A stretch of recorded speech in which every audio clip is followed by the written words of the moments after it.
असारभित्रै बुढी गण्डकी आयोजनाको शिलान्यास हुने प्रधानमन्त्री प्रचण्डको भनाई। बजेट संशोधन नहुने अर्थमन्त्री महतको दाबी। कांग्रेस र एमालेको सरकार बनाउने भन्ने सुनेको डाक्टर शशाङ्क कोइरालाको भनाई। स्वास्थ्य बीमा कार्यक्रममा देखिएको कमी कमजोरी हटाउँदै लगिने स्वास्थ्य मन्त्रीको प्रतिबद्धता।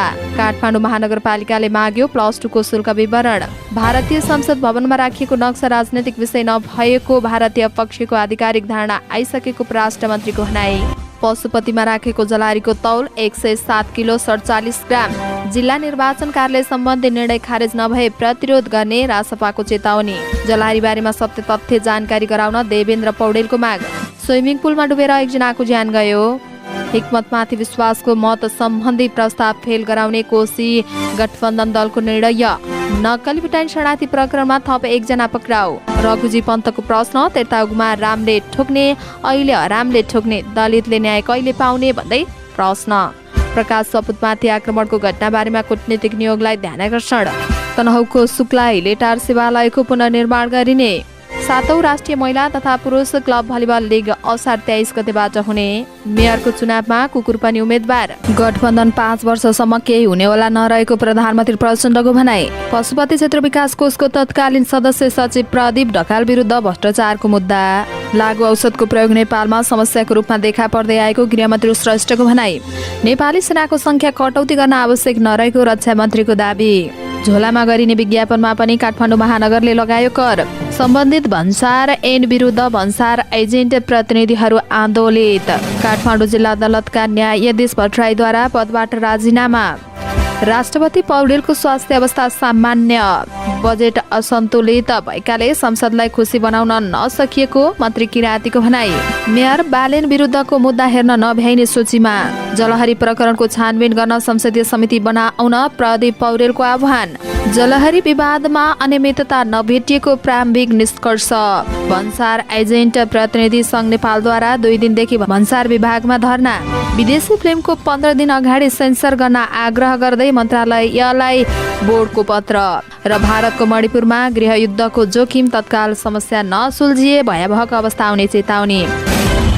नमस्कार, अनलाइन समाचारमा यहाँलाई हार्दिक स्वागत छ। आज मिति 2080 साल असार महिनाको 12 गते मंगलबार। आज पनि हामी उपस्थित भइसकेका छौँ।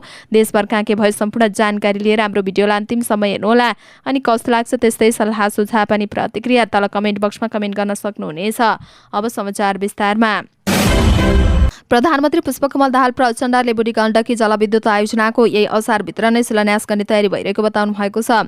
उक्त आयोजनाको निर्माण प्रक्रिया अगाडि बढाउने विषयमा पटक पटक प्रतिबद्धता जनाएको स्मरण गर्दै प्रधानमन्त्री प्रचण्डले आयोजनाको मोडालिटीका विषयमा सहमति भइसकेको र आवश्यक प्रक्रिया छिट्टै सुरु हुने जानकारी दिनुभएको हो।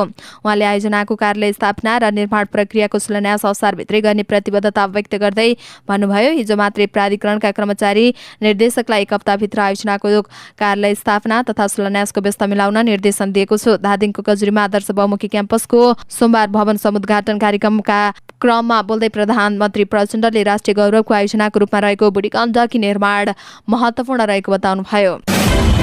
अर्थमन्त्री डाक्टर प्रकाश शरण महतले आगामी आर्थिक वर्ष 80-81 को बजेट संशोधन नभइकन पास हुने दावी गर्नु भएको छ। सोमबार संसद भवन बाहिर सञ्चारकर्मीसँग कुरा गर्दै उहाँले यस्तो बताउनु भएको हो। उहाँले बजेट असार 13 गते कुनै पनि संशोधन बिना पास हुने बताउनु भएको छ। उहाँले आफूले बजेट ल्याउँदा सीमित स्रोत साधनलाई मध्यनजर गरेर ल्याएको भन्दै उहाँले आजको वास्तविकतामा बजेट आएको बताउनुभयो। उहाँले बजेटमा समानता भएन भन्ने सांसदहरूको भनाई आफूले मागे अनुसारको नआएको भन्नेमा मात्रै सीमित रहेको बताउनुभयो। उहाँले बजेटको सीमाभित्र रहेर सम्बोधन गर्नुपर्ने ठाउँमा सम्बोधन हुने पनि बताउनुभयो। नेपाली कांग्रेसका नेता डाक्टर शशाङ्क कोइरालाले नेपाली कांग्रेस र नेकपा एमाले मिलेर नयाँ सरकार बनाउने कुरा सुनेको भए पनि पार्टी सभापतिसँग कुनै छलफल नभएको बताउनु भएको छ। सोमबार संसद भवन बाहिर सञ्चारकर्मीसँग कुरा गर्दै उहाँले यस्तो बताउनु भएको हो। उहाँले नयाँ समीकरण बारेमा पार्टी सभापतिसँग भेटेर कुरा गरेपछि मात्र यथार्थ बाहिर आउने बताउनुभयो। उहाँले पार्टी सभापति शेरबहादुर देउवा हुन्जेलसम्म पार्टीबाट अर्को कोही व्यक्ति प्रधानमन्त्री बन्न नसक्ने स्पष्ट पार्नुभयो। उहाँले 15औं महाधिवेशन पछि मात्रै कांग्रेसबाट सरकारको नेतृत्व कसले गर्छ भन्ने कुरा टुङ्गो लाग्ने बताउनुभयो। उहाँले 15औं महाधिवेशनमा आफूलाई सभापतिमा देख्ने सम्भावना बलियो रहेको पनि बताउनुभयो। स्वास्थ्य तथा जनसङ्ख्या मन्त्री मोहनबहादुर बस्नेतले स्वास्थ्य बीमा कार्यक्रममा देखिएका कमी कमजोरीहरूलाई सुधार गर्दै लैजाने प्रतिबद्धता व्यक्त गर्नुभएको छ। मन्त्री बस्नेतले निजी क्षेत्रका कतिपय अस्पतालहरूले नवीकरण समेत नगरेका कारण ती अस्पतालमा स्वास्थ्य बीमा कार्यक्रम सञ्चालन गर्न नसकेको स्पष्ट पार्नुभयो। सोमबार प्रतिनिधि सभा बैठकमा स्वास्थ्य तथा जनसङ्ख्या मन्त्रालयको विनियोजित शीर्षकमाथिको संसदले उठाएको प्रश्नको जवाब दिने क्रममा उहाँले सो प्रश्न पार्नु भएको हो। मन्त्री बस्नेतले यो कार्यक्रममा देखिएका कमी कमजोरीलाई हटाउने गरी कार्ययोजनाहरू बनाउने काम भइरहेको समेत बताउनुभयो। काठमाडौँ महानगरपालिकाले आफ्नो मातहतका निजी विद्यालयहरूको शुल्क नियमन गर्ने भएको छ। महानगरभित्र पर्ने निजी विद्यालयहरूलाई पत्रचार गर्दै महानगरले कक्षा 11 र 12 प्लस 2 मा नयाँ शैक्षिक सत्र 2080-81 का लागि लिने शुल्क विवरण बुझाउन निर्देशन दिएको हो। महानगरको तथ्याङ्क अनुसार महानगरभित्र 520 वटा निजी विद्यालय सञ्चालित रहेका छन्। 5 असारमा सबै विद्यालयहरूलाई पत्रचार गर्दै महानगरले असार मसान्तरभित्र सो विवरण पठाउन भनेको छ। विद्यालयहरूले के शीर्षकमा के कति शुल्क लिने महानगरको शिक्षा ऐन 2075 को दफा 27(9) बमोजिम पेश गर्नुहोला महानगरले भनेको छ। राष्ट्र मन्त्री नारायण प्रसाद साउदले भारतको संसद भवनमा नेपाली भूमि समेटिएको नक्सा राखिएको सम्बन्धमा भारतीय पक्षसँग कुरा गरी प्रतिवेदन पठाउन नेपाली दूतावासलाई निर्देशन दिएको बताउनु भएको छ। सोमबार प्रतिनिधि सभाको बैठकमा बोल्दै मन्त्री साउदले सो नक्साको विषयमा भारतीय पक्षसँग कुरा गरी प्रतिवेदन पठाउन नयाँ दिल्ली स्थित नेपाली राजदूतलाई निर्देशन दिइसकेको बताउनु भएको हो।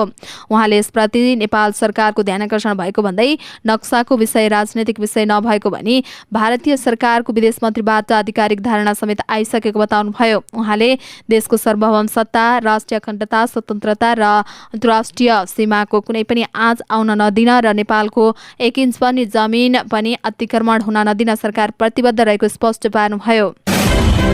पशुपतिमा राखिएको सुनको जलाहारीको तौल 107 किलो 47 ग्राम रहेको खुलेको छ। अख्तियार दुरुपयोग अनुसन्धान आयोगको टोलीले जलाहारी झिकेर जोग्दा उक्त तौल रहेको पाइएको हो। उक्त सुन जोग्दा 107 किलो 47 ग्राम रहेको स्रोतले जनाएको छ। सुन जोख्नका लागि आइतबार पशुपति क्षेत्र खाली गराइएको थियो। नेपाली सेना परिचालन गरेर सुन जोखिएको हो। जलाहारी जोखेका बेलामा भक्तजनलाई मन्दिर दर्शनका लागि रोक समेत लगाइएको थियो। गुणस्तर तथा नापतोल विभाग, पुरातात्विक विभाग, सुनचाँदी व्यवसायी महासङ्घका प्रतिनिधि पशुपति पुगेर जलाहारी जोखेका हुन्। जलाहारी जोख्ने ठाउँमा सीसीटीभी जडान समेत गरिएको थियो। पशुपतिमा जलाहारी राख्न नेपाल राष्ट्र बैंकबाट 103 किलो 793.900 ग्राम सुन खरिद गरिएको थियो। जलाहारी छिटो खिन नदिन त्यसमा 2 किलो 888 ग्राम तामा, चाँदी 1 किलो 253 ग्राम र 12 ग्राम 75 मिलिग्राम जिङ्क समेत राखिएको थियो। जलाहारीको कुल तौल 96 किलो 822 ग्राम थियो। 10 किलो 976 ग्राम रिङ हालिएको थियो। मालिका परीक्षकको प्रतिवेदनले रिङ बनाउने काममा प्रयोग भएका सुनको परिणाम पुष्टि हुने विवरण पेश नभएको उल्लेख गरिएको थियो। जलाहारी र रिङ गरी कुल 107 किलो 898 ग्रामको सुन र अन्य धातु प्रयोग भएको पाइएको छ। राष्ट्रिय स्वतन्त्र पार्टीले जिल्ला निर्वाचन कार्यालय सम्बन्धी निर्णय खारेज नभए प्रतिरोध गर्ने चेतावनी दिएको छ। प्रतिनिधि सभा बैठकमा बोल्दै प्रमुख सचेतक सन्तोष परियारले लोकतन्त्रमाथि षड्यन्त्र भएको बताउनु भएको हो। उहाँले भन्नुभयो, यो राजनैतिक आन्दोलनको स्थापित गरेको व्यवस्था हो। यो व्यवस्थामाथि षड्यन्त्र गर्न पाइँदैन। स्वतन्त्र र संवैधानिक व्यवस्था भएको निर्वाचन आयोगलाई सरकारले सिडिओ कार्यालय मार्फत राख्नु यो राजनैतिक कुचेष्टा हो। यो व्यवस्था राजनैतिक दलहरूले हस्तक्षेप गरे आफूहरू मौन नबस्ने चेतावनी दिनुभयो। उहाँले सरकार यो निर्णयबाट पछाडि नहटे आफूहरू प्रतिरोधमा उत्रने बताउनुभयो। नेकपा माओवादी केन्द्रका सांसद देवेन्द्र पौडेलले पशुपतिको जलाहारी बारेमा सत्य तथ्य सार्वजनिक गर्न माग गर्नुभएको छ। प्रतिनिधि सभाको बैठकमा बोल्दै चर्चा भएको विषय भएकाले पनि सत्य तथ्य के हो सार्ने भन्नुभयो। त्यहाँ के भएको थियो? आज निकाय सुनचाँदी व्यवसाय स्तरीय तथा नापतौल विभाग, पुरातत्व विभाग, गर्भ विभाग र जनप्रतिनिधिहरू त्यहाँको सुन खोजेर जोग्दै हुनुहुन्छ भन्ने हामीले सुनेका छौँ। सुन कति हराएको हो, सुन कति बाँकी छ, के स्थिति हो, यो कुनै ट्रकमा ल्याइएको सामग्री जोख्ने कुरा होइन। सदनमा गम्भीरता का साथ उठेको हुँदा यस विषयमा सत्य तथ्य जानकारी गराउन सम्बन्धित निकायलाई माग गर्छु, उहाँको भनाइ छ। काठमाडौँको कागेश्वरी मनोहरा नगरपालिका 7 को शुभश्री बैंक्वेटको स्विमिङ पुलमा डुबेर एकजनाको ज्यान गएको छ।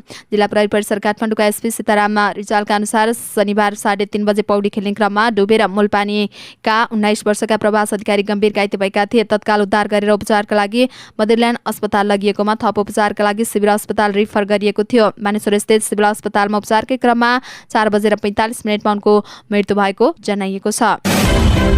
कोशी प्रदेश आह्वान भएसँगै विपक्षी गठबन्धनको बैठक बसेको छ।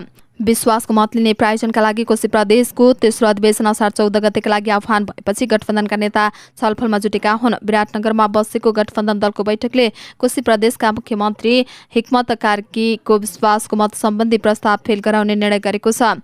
नेपाली काङ्ग्रेस, नेकपा माओवादी केन्द्र, नेकपा एकीकृत समाजवादी र जनता समाजवादी पार्टी जसपाका कोशी प्रदेश संसदीय दलका नेता, प्रमुख सचेतक, सांसद तथा पार्टी नेतृत्वको संयुक्त बैठक बसेको हो।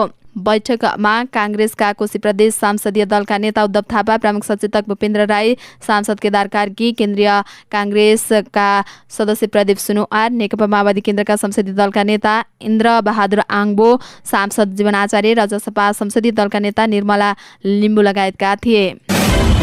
नक्कली भुटान शरणार्थी प्रकरणमा थप एकजना पक्राउ परेका छन्। पक्राउ पर्नेमा आशिष बुढाथोकी रहेको काठमाडौँ प्रहरी परिषदका एसएसपी दानबहादुर कार्कीले जानकारी दिनुभयो। उहाँका अनुसार बुढाथोकीलाई काठमाडौँको गल्फुटारबाट पक्राउ गरिएको हो। उनको खाता प्रयोग भएको देखिएकाले उनलाई अनुसन्धानका दायरामा ल्याइएको एसएसपी कार्कीले बताउनुभयो। उनको खातामा ट्रान्जक्सन भएको देखिएको छ, त्यसैले उनलाई पक्राउ गरिएको हो उनको भनाइरहेको छ। यस प्रकरणमा अहिलेसम्म 18 जना पक्राउ परेका छन्। तीमध्ये 2 जना बाहेक 16 जनालाई काठमाडौँ जिल्ला अदालतले थुनामा पठाउन आदेश दिएको छ। न्यायाधीश प्रेमप्रसाद नेउपानेको इजलासमा टङ्क गुरुङलाई 10 लाख, लक्ष्मी महर्जनलाई 5 लाख तरौटीमा छाड्न आदेश दिएको थियो। पूर्व प्रधानमन्त्री टोपबहादुर रायमाझी, पूर्व गृहमन्त्री बालकृष्ण खाँड, पूर्व गृह सचिव टेकनारायण पाण्डे सहित 16 जनाको हकमा थुनामै राखेर अनुसन्धान गर्न आदेश दिएको हो। यद्यपि गुरुङ र महर्जनलाई पनि सम्पत्ति शुद्धिकरणको जिम्मा लगाइएको छ। नेकपा एमालेका सांसद रघुजी पन्तले त्रेतायुगमा तपस्या गरेकै कारण सम्भुक मारे जस्तै अहिले प्रेम गरेकै कारण दलित मारिने र जेल जानुपर्ने अवस्था रहेको बताउनु भएको छ। सोमबार प्रतिनिधि सभाको बैठकमा समय लिएर बोल्दै सांसद पन्तले सप्तरीमा गैर दलितसँग प्रेम गरेकै कारण दलित युवक जेल जानुपर्ने अवस्थाको अन्त्य गर्नुपर्ने सरकारको ध्यान आकर्षण गराउनु भएको हो। सांसद पन्तले सदनमा जानकारी दिए अनुसार सप्तरीमा गैर दलितसँग प्रेम र भागी विवाह गरेकै कारण 21 वर्षीय मनोज राम नाम दलित युवक अपहरण तथा शारीरिक बन्धक सम्बन्धी मुद्दामा जेल चलान भएका छन्। कपिलवस्तुको अदालतमा विवाह भएको तर आफ्नी छोरी दलित युवासँग विवाह गरेको कुरा मन नपरेका केटीका बाबुले एउटा अध्यक्षसँग मिलेमतो गरेर नक्कली जन्मदर्ता बनाएर केटीलाई नाबालिग बनाएर केटालाई जेल हालिएको उहाँको भनाइरहेको छ। विवाह गर्ने केटालाई मात्रै नभइकन नेपाल प्रहरीमा कार्यरत उनका दाजुलाई समेत अपहरण तथा शारीरिक बन्धकमा पोलेर जेल चलान गरेको सांसद पन्तले बताउनुभयो। गायक प्रकाश सपुतमाथि रोमानियाको कन्सर्टमा भएको आक्रमणको घटनाप्रति राष्ट्रिय लोक तथा दोहोरी गीत प्रतिष्ठानले भर्त्सना गरेको छ। अध्यक्ष रिता थापा मगरले सोमबार विज्ञप्ति जारी गर्दै घटनालाई लिएर त्यस स्थित कूटनीतिक नियोग र प्रतिष्ठानको युरोप शाखामा समेत ध्यान आकर्षण गराएको जानकारी दिनुभयो। संस्थाका सचिव समेत रहेका गायक सपुतमाथि गीत गाउने क्रममा भएको बोतल प्रहारको घटनाप्रति गम्भीर ध्यान आकर्षण भएको जनाइएको छ। यस्ता घटनाले कलाकारको मनोबल गिर्नुका साथै नेपाली दाजुभाइबाट हुने यस्ता अविच्छिन्नित क्रियाकलापहरूले सबै नेपाली कलाकारको मन दुखेको छ। विज्ञप्तिमा उल्लेख छ, संस्थाले दोषीमाथि कडाभन्दा कडा कारबाहीको माग गर्दै घटनालाई दोहोरिन नदिनका लागि आयोजकलाई समेत आग्रह गरेको छ। नेपाली समयअनुसार सोमबार बिहान युरोपेली मुलुक रोमानियामा नेपाली समुदायले आयोजना गरेको सांस्कृतिक कार्यक्रमको क्रममा सपुतमाथि दर्शक दीर्घाबाट बियरको बोतल प्रहार भएको थियो। यो घटनामा सपुतको अनुहारमा सामान्य चोट लागेको छ। आधा घण्टा कार्यक्रम बिथोलिएको र त्यसपछि कार्यक्रम सुचारू भएको जनाइएको छ। याद नेपाली म्युजिकल फेस्टिभल भाग 2 मा नाम दिएको उक्त कार्यक्रमको घटनाका दोषीलाई तत्कालै आयोजकले नियन्त्रणमा लिएका थिए। उक्त कार्यक्रममा गायिका प्रीति आले समेत सहभागी थिइन्। यो घटनालाई लिएर नेपाली सङ्गीतकर्मीले आपत्ति समेत व्यक्त गरेका छन्। तनहुँको शुक्ला गण्डकी नगरपालिका 8 स्थित सेती नदी किनारमा रहेको पुरातात्विक महत्त्व बोकेको शुक्लाहिले टार शिवालय क्षेत्रको पुनर्निर्माण गर्ने भएको छ। धार्मिक तथा ऐतिहासिक स्थल पुनर्निर्माणको पर्खाइमा रहेको छ। धार्मिक, पर्यटकीय तथा साधना स्थलको रूपमा विकास गर्न सकिने भए पनि अहिले भत्किएका संरचनाहरू पुनर्निर्माण नहुँदा उपयोगविहीन बनेका छन्। करिब 2030 सालमा गङ्गा नजिकै रहेको उक्त पवित्र क्षेत्रको विशाल शिवालयमा ब्रह्मचारीले साधना गरेको र गङ्गा तटमा घुम्दै जाँदा महादेव भेटी दुधेश्वरनाथ महादेव नामकरण गरी मन्दिर निर्माण गरेसँगै धार्मिक आस्था बोकेको व्यक्तिहरूले दर्शन गर्ने क्रम बिस्तारै बढ्न थालेको थियो। सोही अनुरूप शिव पञ्चायनको रूपमा दुर्गा, विष्णु, सूर्यनारायण मन्दिर, गणेश मन्दिर क्रमशः निर्माण गरी पूजा आर्चना गर्ने क्रम बढेको र अन्य व्यक्तिहरू कुटी निर्माण गरी केही सङ्ख्यामा आफ्नो परिवारसहित आएर साधना गर्ने क्रम बढ्दै गएको थियो। 2062 सालसम्म विभिन्न कर्मकाण्ड एकादशीमा तुरण तान्ने तथा अत्यन्तै आध्यात्मिक आध्यात्मिक महत्त्वपूर्ण ठाउँ भए पनि अहिले भने जीर्ण अवस्थामा रहेको छ। एकादशीमा तोरण तान्ने प्रचलन अहिले पनि कायमै रहे पनि अन्य धार्मिक कार्यहरू भने हिजो आज भएका छैनन्। करिब 9 रोपनी क्षेत्रफलमा फैलिएको उक्त क्षेत्रको पुनर्निर्माण गर्ने उद्देश्यका साथ समिति गठन गरिएको छ। समितिका योजनाहरू स्थानीय जनप्रतिनिधि, प्रदेश सरकार तथा तिनै तहको सरकारसँग बजेट माग गरिएको अध्यक्ष परशुराम भण्डारीले बताउनुभयो। हालसम्म बजेट कहीँ कतैबाट प्राप्त भएको छैन, तर सहयोग गर्ने प्रतिबद्धता भने आफूहरूलाई आएकाले काम पूर्ण हुनेमा विश्वस्त रहेको भण्डारीको भनाइ छ। सो स्थानलाई 3 भागमा विभाजन गरिएको छ। पहिलो खण्डमा मन्दिर क्षेत्र, जहाँ शिव मन्दिर, शिवालय, शिला, 108 शिवलिङ्ग, यज्ञ स्थान, हवन कुण्ड बनाइनेछ। दोस्रो खण्डमा रिटेनिङ वाल, हल, साधु सन्तका लागि आवास गृह, सचिवालय निर्माण गरिनेछ भने तेस्रो खण्डमा व्यापारिक सटरहरू निर्माण गर्ने योजना रहेको उपाध्यक्ष दीपक छेत्रीले जानकारी दिनुभयो।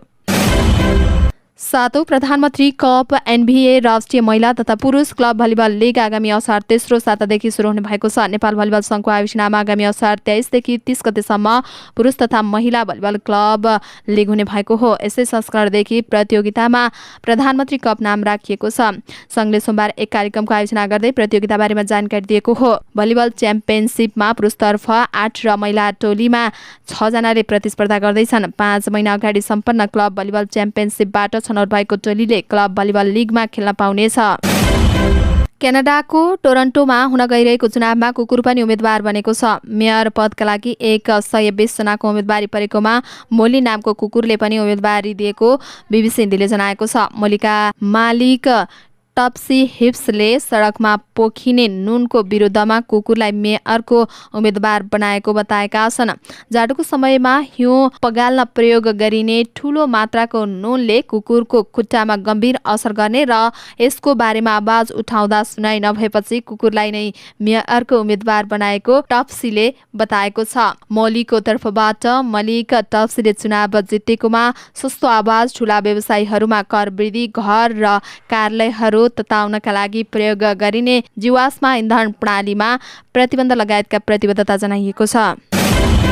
प्रधानमन्त्री पुष्पकमल दाहाल प्रचण्डले अहिलेको सत्तारूढ गठबन्धन 5 वर्षसम्म पनि निरन्तर रहने बताउनु भएको छ। सोमबार धादिङको गजुरीमा आयोजित कार्यक्रममा उहाँले सत्तारूढ गठबन्धनका नेता र प्रतिपक्षी दलसँग पनि भएको कुराकानीका आधारमा आफू गठबन्धन 5 वर्षसम्म टिक्ने कुरामा विश्वस्त रहेको बताउनु भएको हो।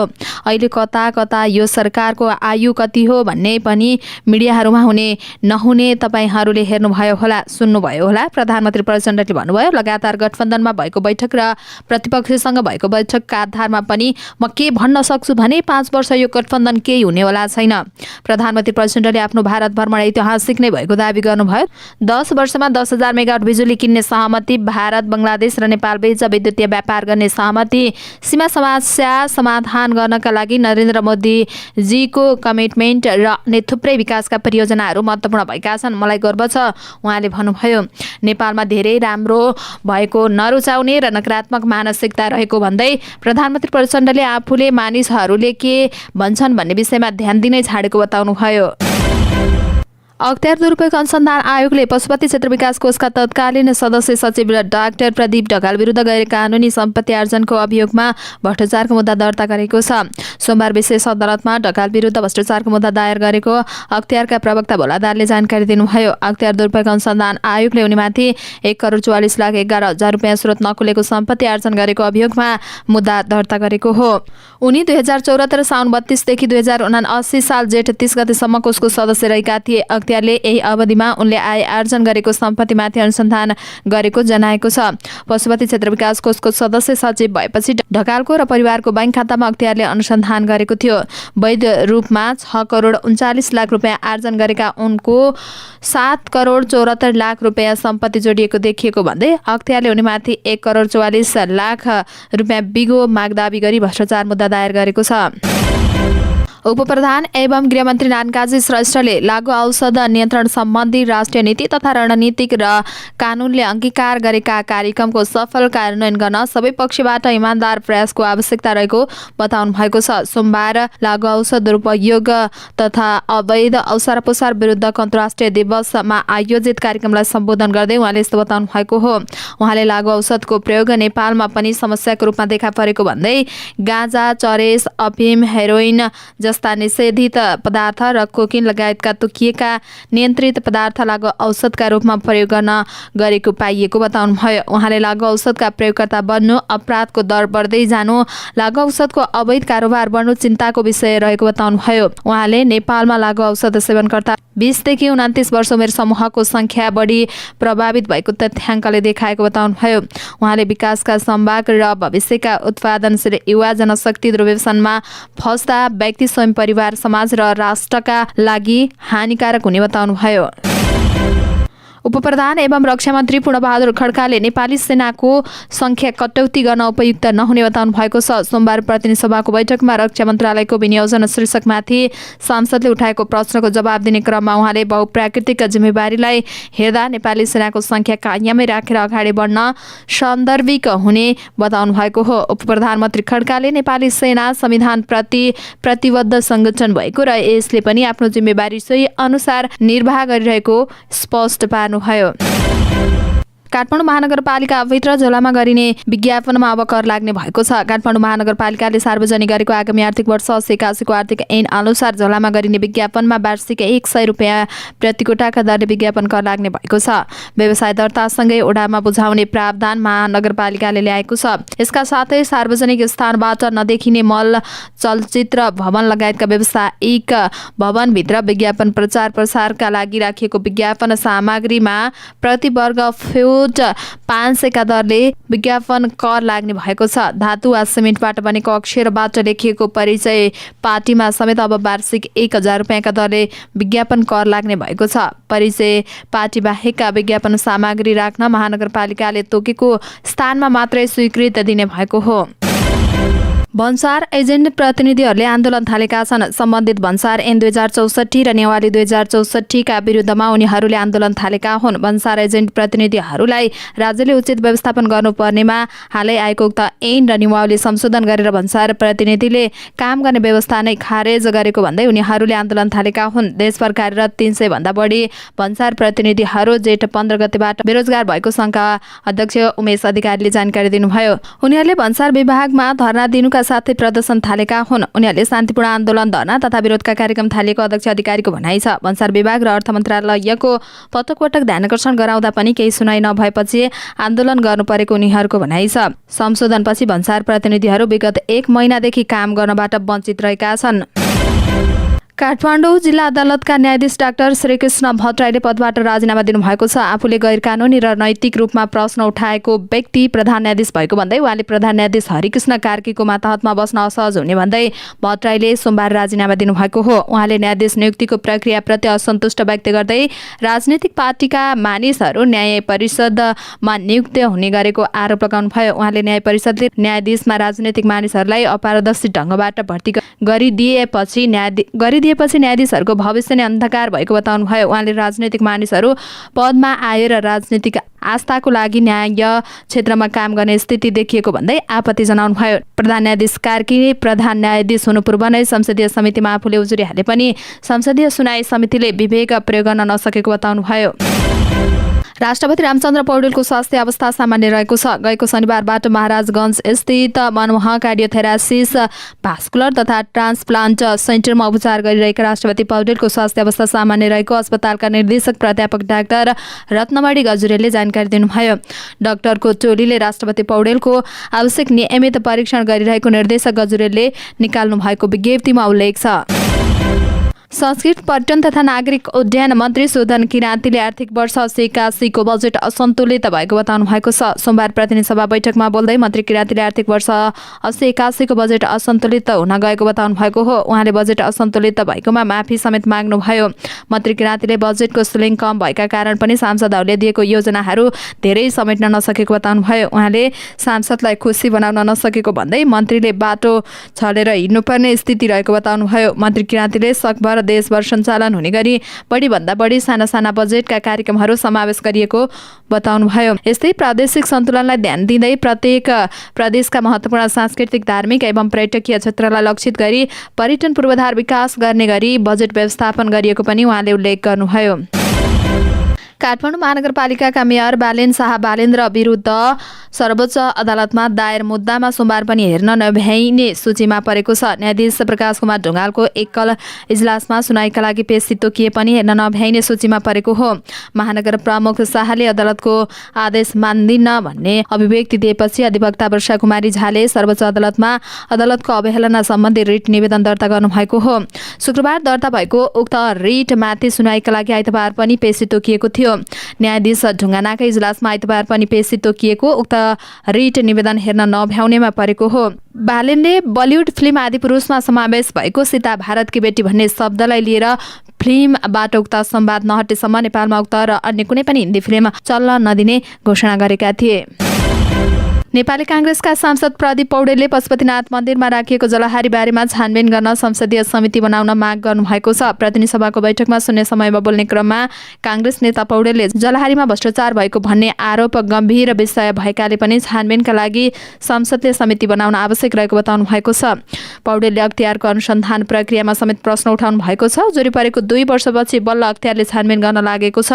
महालेखाको प्रतिवेदनमा प्रश्न आएको विषयमा यति ढिला किन गर्यो? अख्तियारको काम कारबाहीबारे प्रश्न गर्नुभयो। जलहारी राख्ने तत्कालीन सरकारले गरेको निर्णय जस्तै भावी दिनहरूमा पनि सरकारले निर्णय गर्न पाइने कि नपाइने भनेर यो प्रकरणले प्रश्न उठाएको पौडेलको भनाइ छ। पशुपतिनाथ मन्दिरमा राखेको सुनको जलहारी नाप जाँचमा खटिएको टोली अनियमितता नभेटिएको प्रारम्भिक निष्कर्षमा पुगेको छ। आइतबार टोलीले तौल गर्दा जलहारीको 106.4325 केजी मापन गरिएको थियो भने जलहारी कस्न बनाइएको काँटीको मापन गर्दा 1.0375 किलो भेटिएको थियो। अख्तियार दुरुपयोग अनुसन्धान आयोगका एक उच्च अधिकारीका अनुसार हाल मापन गरिएको जलहारी र किला काँटीमा कति सुन तामा र पित्तल प्रयोग भएको भनेर छुट्याउन अझै 2 दिन लाग्नेछ। ती अधिकृतका अनुसार बाहिर हल्ला चले जस्तो ठूलो परिणाममा सुन अनियमितता भएको भने होइन। जलहारी नाप जाँचमा खटिएका एक सदस्यले भने सबैको रोहबरमा नाप जाँच गरियो, सुन तामा र पित्तल छुट्याउन बाँकी रहेको छ, तर अनियमितता नै गरेको भन्न नसकिने निष्कर्ष हामी पुगेका छौँ। तत्कालीन प्रधानमन्त्री केपी शर्मा ओलीले 77 माघ 12 मा पत्नी राधिका साके र सहयोगका साथ पशुपति मन्दिर पुगेर संकल्प पूजा गरेर करिब 1 अर्ब रुपैयाँ लागतमा जलहारी राख्ने घोषणा गर्नुभएको थियो। भन्सार एजेन्ट प्रतिनिधि सङ्घ नेपालद्वारा 2 दिनदेखि भन्सार विधामा धरना गरेका छन्। आइतबारदेखि त्रिपुरेश्वर स्थित भन्सार विभाग अगाडि संशोधित भन्सार ऐन 2064 को नियमावली 64ले भन्सार प्रतिनिधिले काम गर्न गरेको व्यवस्था नै खारेज गरेको भन्दै धरनामा बसेका हुन्। भन्सार एजेन्ट प्रतिनिधि सङ्घका प्रतिनिधिहरूले भन्सार एजेन्ट प्रतिनिधिहरूलाई राज्यले उचित व्यवस्थापन गर्नुपर्नेमा उल्टो व्यवस्था खारेज गरेको भन्दै आन्दोलन तथा धरना दिनु परेको बताएका छन्। देशभरका 300 भन्दा बढी भन्सार प्रतिनिधिहरू जेठ 15 गतेबाट बेरोजगार भएको भन्दै भन्सार प्रतिनिधिले काम गरेको व्यवस्था कायम गर्न माग गरेका छन्। भन्सार एजेन्ट प्रतिनिधि सङ्घ नेपालद्वारा आयोजित धरनाका संयोजक खड्कबहादुर कार्कीले सरकारले आगामी आर्थिक वर्षको बजेटमा भन्सार ऐन संशोधन गर्दा 300 जनाको रोजगारी खोजिएको बताउनुभयो। नेपालमा विदेशी फिल्मको सेन्सर जाँच पास प्रदर्शनको 15 दिन अगाडि गर्ने व्यवस्था गर्न आग्रह गर्दै चलचित्र विकास बोर्डले सञ्चार तथा सूचना प्रविधि मन्त्रालयलाई पत्र लेखेको छ। बोर्डका अध्यक्ष भुवन केसीले असार 7 गते पठाएको पत्रमा राष्ट्र, राष्ट्रियता, संस्कृति लगायतका विषयको गम्भीरतालाई मध्यनजर गरी उक्त व्यवस्था गर्न आग्रह गर्नुभएको हो। बोर्डका सदस्य सचिव टङ्क महतले पनि उक्त प्रेषित पत्रबारेमा जानकारी दिनुभएको हो। भारतीय फिल्म आदिपुरुषलाई लिएर नेपालमा विवाद चलिरहँदा बोर्डले मन्त्रालयलाई पत्रचार गरेको छ। सेन्सर बोर्डका अध्यक्ष तथा मन्त्रालयका प्रवक्ता नेत्रप्रसाद सुवेदीले पनि मन्त्रालयमा पत्र आइपुगेको बताउनुभयो। यो पत्र बारेमा बोर्ड र मन्त्रालय सरकार रोहलासँग छलफल गरेर चाँडै नै टुङ्गोमा पुग्ने बताइएको छ। यस्तो कुरामा पनि व्यापारको कुरा जोडिएको हुन्छ। 5 दिनसम्म ठिकै हो, तर 15 दिनको म्याद राख्नु कति उचित छ भन्ने बारेमा छलफल गरेर टुङ्गोमा पुग्छौँ उहाँको भनाइ छ। भारतको मणिपुर राज्यमा गृहयुद्धको जोखिम बढेको छ। 2.5 महिनादेखि साम्प्रदायिक हिंसाबाट गुज्रिरहेको मणिपुरमा पछिल्ला घटनाक्रमले गृहयुद्धको जोखिम बढेको सुरक्षा विश्लेषकलाई उद्धृत गर्दै बीबीसीले जनाएको छ। लिबिया, लेबनान, नाइजेरिया, सिरिया लगायतका देशमा जस्तै जुनसुकै बेला पनि नागरिकहरूको जनधनको क्षति पुग्ने जोखिम मणिपुरमा बढेको छ। मणिपुरका बहुसंख्यक मैतेई समुदाय र कुकी समुदाय बीच भएका भिडन्तहरूमा 100 जना भन्दा धेरैको ज्यान गएको छ भने 400 जना भन्दा धेरै घाइते भएका छन्। 350 वटा आश्रयस्थलमा 60,000 विस्थापितहरू कष्टकर जीवन बिताइरहेका छन्। राज्यमा 40,000 सुरक्षाकर्मी परिचालन गरिएको भए पनि हिंसाका घटनाहरू रोकिएका छैनन्। लडाईँ गरिरहेका दुई समूहबीच अविश्वासको तह बढ्दै गएको छ। प्रदर्शनकारीले 200 वटा भन्दा धेरै गिर्जाघर र 17 वटा भन्दा धेरै मन्दिरमा आगजनी गरेका छन्।